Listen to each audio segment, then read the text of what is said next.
Hey Capricorn, I'm back. Let's go ahead and get started. The bottom card that I pulled for you that represents the underlying theme or the overarching energy is the Hanged Man upright. This is the 12th card in the Major Arcana. The 12th card represents the 12th house for me. And you are having a lot of focus on this house for you. That house is the house of your limitations, your repressions. It's the house of secrets that you keep from yourself, secrets that you keep from others, secrets that you find out in your dreams. It also deals with dreams. This card, as a Major Arcana card, represents the planet Neptune. Neptune is going direct on the 19th or 20th of the month, depending on where you live. And this is an out of the fog sort of situation occurring in your third house, dealing with communication. So things may become very, very clear for you. You may be seeing the situation from a completely different perspective. And because this is occurring in your third house, you may be getting communication or getting news that makes you feel as though the rug has been pulled from underneath of you and you're literally, your world is turned upside down because the character is upside down. Pardon me.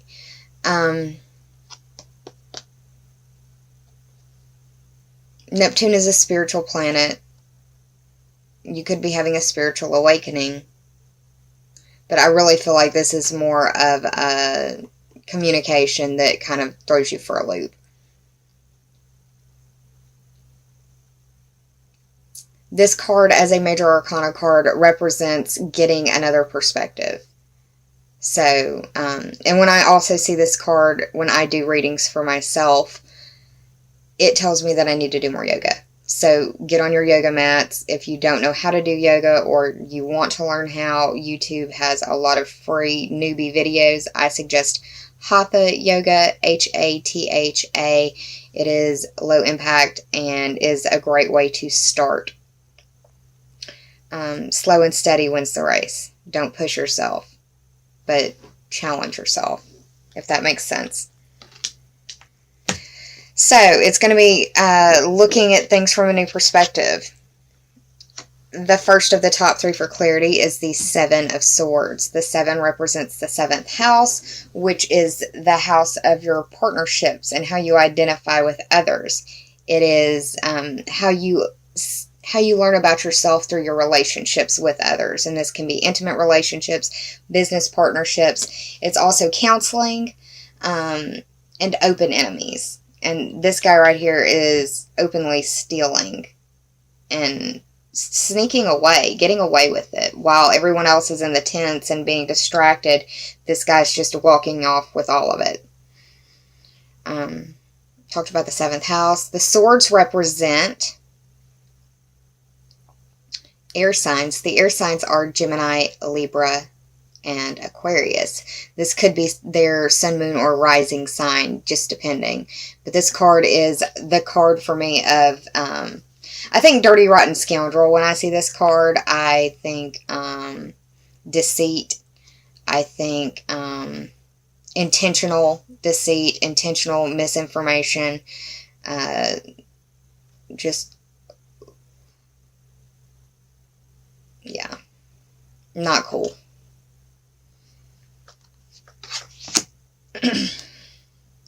The next card is the King of Swords in reverse. Now, the King of Swords represents many different things for me. Whenever I see a sword in reverse, I think of misinformation. And what I usually say is misinformation through either intentional or unintentional. But because the card that precedes it is the 7 of Swords, it's like intentional lying. In the way that it's laid out, it's like the 7 is looking back at the king like, do you see what I'm doing? Am I getting it? Are you catching me? And so, this King of Swords could represent a masculine air sign, Gemini, Libra, or Aquarius, that is lying about something, possibly lying about stealing. If this isn't the case, they're lying about something that they shouldn't have done. possibly dealing with partnerships or relationships.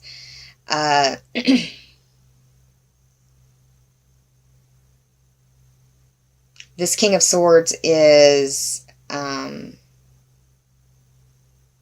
subjective, looking at it from their own personal perspective and doing what they can to cover their tail. Whenever I see the King of Swords upright, I think about like lawyers and advocates and people who use their words for good. Sorry, but this guy, he's using his words for the wrong reasons and is being deceptive about it. And it ends up with the Page of Wands, which for me is indicative of an argument in some way. The fact that the Page of Wands is upright, it feels like this is going to be an argument, and I'm almost willing to go out on a bet and say that it will be with like an Aquarius, because Mars is moving into Aquarius. If it's not, this person has a lot of Aquarius energy in their chart. That this guy has a lot of Aquarius energy in his chart, and he thinks he's got away with it, but this guy's like, oh hell no, you haven't. I've been sitting back and watching, and now it's my time to get you, and you think you got me, but I got both my hands on you. I see this. Hot-headed.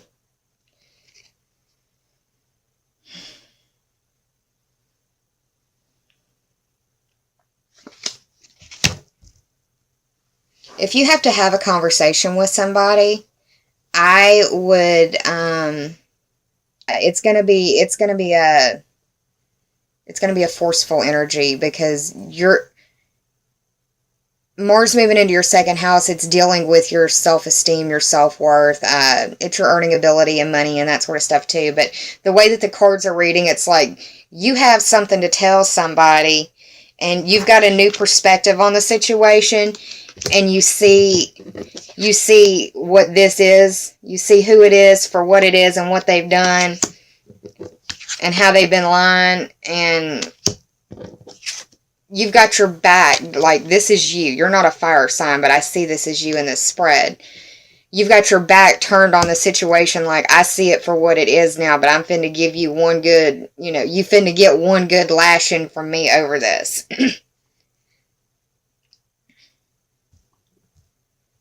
Yeah, that's what I'm seeing. I did the total, and there wasn't a whole lot to add up. You had two character cards with no numerical value to them.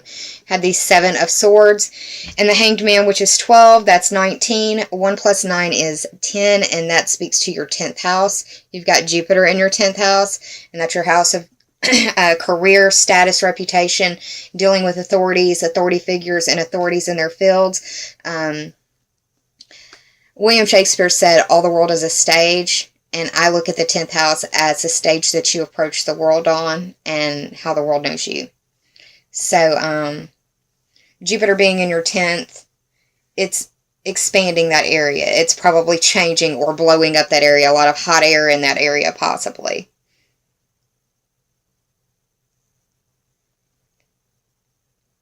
Now, okay, 10th house. Yeah, covered that. Cool. I'm just trying to make sure I got everything.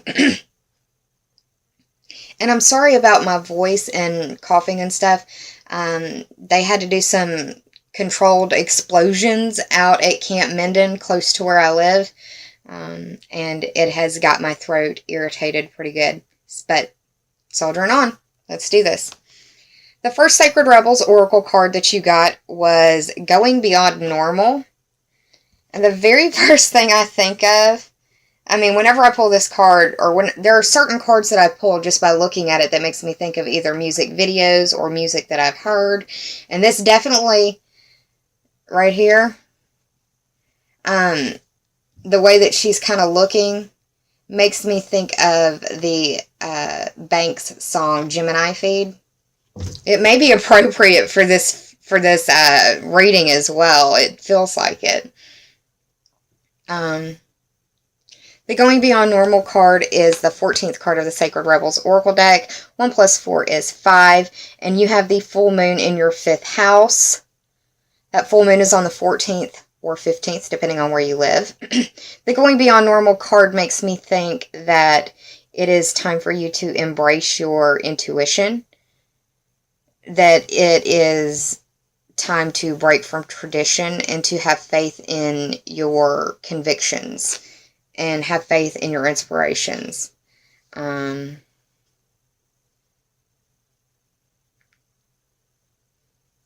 you also need to trust in your struggle, that everything that you're going through is preparing you for something bigger. And I know that sounds cliche and that sounds trite, but it's truly the situation. You can't expect to be thrown into the position of being a CEO if you've never been a manager before. You know, you've got to have those building blocks, and sometimes it hurts. Some growth hurts. They don't call it growing pains for nothing. And spiritual growing pains are especially relevant too. But don't be afraid to go beyond normal. Embrace your inner rebel. Fly your freak flag proudly. It will help you in this time, especially with the full moon being in the 5th house. And if you're an artist or a creative being, in whatever way that you put yourself out into the world, break from normal, break from tradition, follow your intuition, and know that everything is just another piece of the puzzle for you. The second card that you got is Bring It Into Form, which feels very creative as well. The numerology on this card is 41. 4 plus 1 is 5. That's some pretty awesome synchronicity. If you add 5 and 5 together, that's 10, which adds up to this. So, pretty important messages for you here concerning creation and your, even your love sector, possibly, because that's a house of falling in love. Bring it into form. If you've been deliberating on something that's like a yes or no, should I or shouldn't I, this card is an oracle confirmation of yes. But be bold in your approach. And if you haven't done so, finish your project so that you can create more. And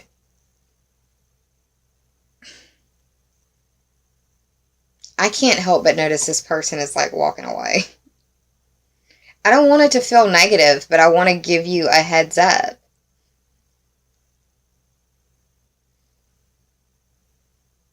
This could be you, or this could be somebody else, or this could be how you feel after speaking your piece to this person who's been lying. Because I feel like it's somebody who has been lying, and I don't say that in my videos normally. I usually say, you know, misinformation through either intent or or you know what I mean.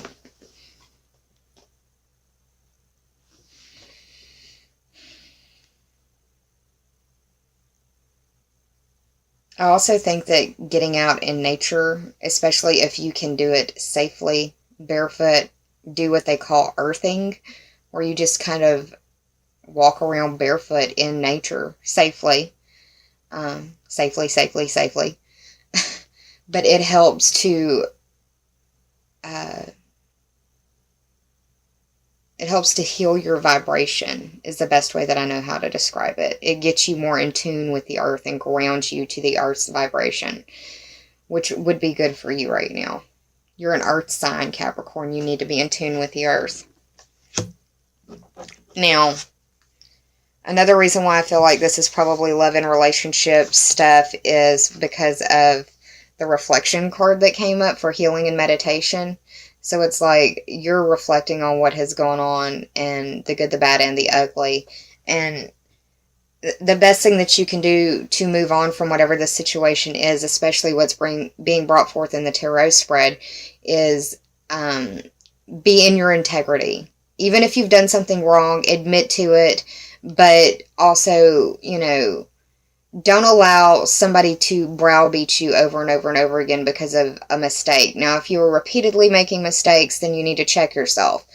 But if this is something that,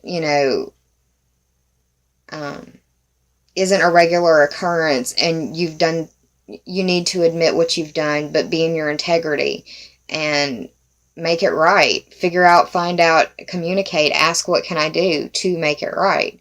Neptune is going direct in your third house. It is the perfect time for you to look back on what has gone on and try to communicate to make it right.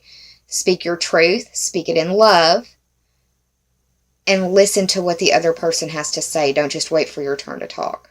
Now, let's see what the reflection card says. Great unhappiness or pain can be mitigated by reflective meditation. This means putting the problem into perspective and accepting the reality of a situation. Holy guacamole. Putting a situation into a different perspective. That's exactly what this card means.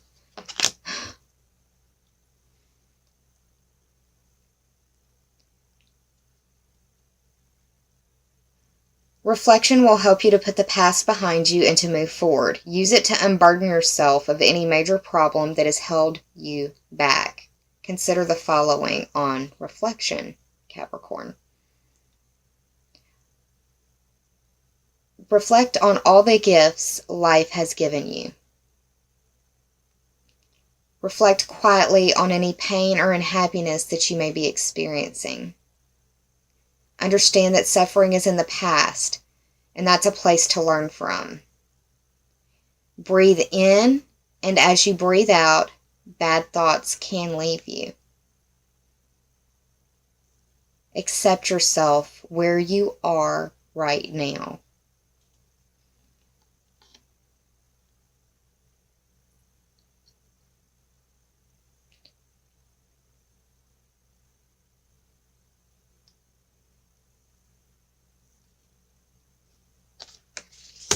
The second card that you got was equanimity, another yoga pose. You may want to find some relaxation out near water, possibly a lake or a beach if you still can, if it's not cold where you are, or just go for a nature walk near water if you can. If you can't, do what you can, but equanimity. The mind and body each affect the well-being of one another. Regular meditation is an excellent stabilizing influence. So whenever you feel assailed by the trials of life, particularly in a crowded place, you can restore your mental and physical equilibrium by practicing this calm meditation. May I be steady in this period of change. May I be present in this period of difficulty. May I stay centered in the heat of the moment. May I be free from obsession with the past or the future. Stay in the moment, Capricorn. Speak up for yourself.